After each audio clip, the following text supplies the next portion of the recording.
ধনতেরাস। ধনতেরাসে কাঞ্চন তার মেয়ে কৃষ্ণির জন্য নিয়ে এলেন উপহার পেয়ে কি করলো ছোট্ট কৃষ্ণি সেই ভিডিও এবার শেয়ার করলেন অভিনেত্রী শ্রীময়ী চট্টোপাধ্যায়। আমার ছোট্ট লক্ষ্মী এখন যার বয়স হচ্ছে 11 মাস, গত বছর কালী পুজোর পরের দিন সে পৃথিবীর আলো দেখেছিল, আর আজকে তার জন্য ধনতেরাস স্পেশাল তাকে তার বাবা একটা গিফট দিয়েছে। প্রত্যেক বছর আমরা ঠাকুরের জন্য নিই, এই বছরও নেবো। দেখি মাম্মা আর জন্য হ্যাপি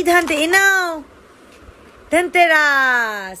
দেখি মা ছোট্ট লক্ষ্মীকে কেমন হয়েছে মাম্মা, কেমন হয়েছে? বাবা কি কিনে এনে দিয়েছে তোমায়? বাবা কি কিনে এনে দিয়েছে? এই যে সান্তা পান্তা, এই যে দেখা কি কিনে দিয়েছে আমাকে। দাও তো দেখি, দাও দাও দাও।